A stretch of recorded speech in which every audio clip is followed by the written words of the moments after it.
Bom dia a todos. 1 Crônicas capítulo 5. As tribos de Ruben, Gade e meia de Manassés. Essa é a genealogia das tribos que ficaram do outro lado do Jordão, quando estavam prestes a entrar em Canaã. São as tribos de Ruben, Gade e a meia tribo de Manassés. Por causa da distância com as outras tribos, elas ficaram mais vulneráveis e propensas a sofrerem ataques. Antes que os reinos do norte e do sul fossem atacados, essas tribos já tinham sido atacadas por muitas nações inimigas, como a Síria, e levados foram cativos para a Assíria. Enquanto eles permaneceram fiéis ao Senhor, conseguiram vitórias contra seus inimigos, inclusive uma narrativa, quase no final deste capítulo, contra os agarenos, quando todos se uniram e os ajudaram a vencer, é contada aqui, versículo 20. Ou seja, enquanto dependeram e confiaram no Senhor, foram socorridos.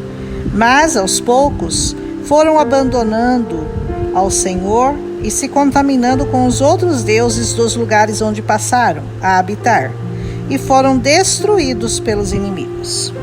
O Senhor, mesmo sabendo o que Ruben faria, não os desamparou quando eles clamaram a ele.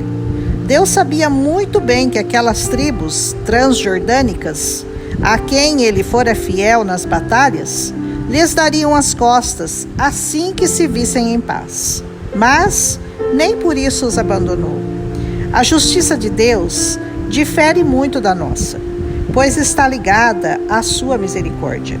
A nossa não pode ser comparada a essa justiça, essa que redime, que esquece os pecados do passado de todo aquele que se arrepende.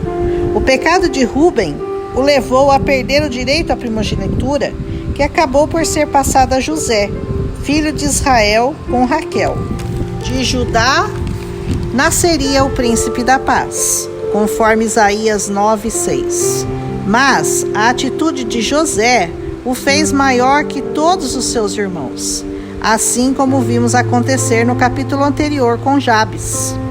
O direito que Ruben tinha não impediu o Senhor de dá-lo a José. Assim como Davi, o menor entre os irmãos, tornou-se o maior. Assim como Jacó também prevaleceu sobre Esaú, que também teria o direito à primogenitura.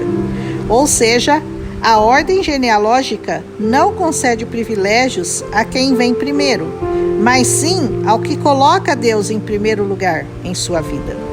A situação é posta da mesma maneira para nós.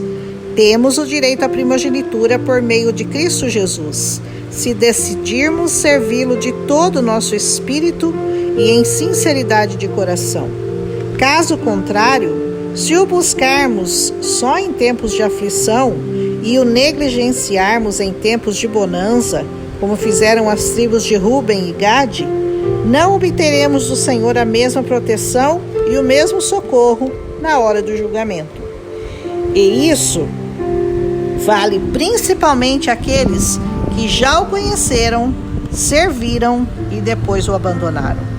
Se você ler o versículo 26, que diz que o Senhor suscitou o espírito de Pul, rei da Síria, e o de Tiglat-Pileser, para os levarem cativos, poderá achar que isso foi uma punição, mas na verdade era mais uma oportunidade de fazer com que eles se voltassem em seu coração ao Senhor, porque haviam se prostituído com outros deuses. O desejo de Deus não é o de castigar, mas sim o de corrigir, para que não pereçam na vida eterna. Se perseverarmos e não nos afastarmos do povo de Deus, do fogo que arde no altar, sempre revestidos da armadura do Senhor, Ele nos purificará, e se nos arrependermos, Ele nos ouvirá, perdoará nossos pecados e sarará a nossa terra. A vitória final será daquele que em todas as provações e batalhas se mantiverem firmes e perseverantes. Volte-se hoje mesmo ao seu resgatador.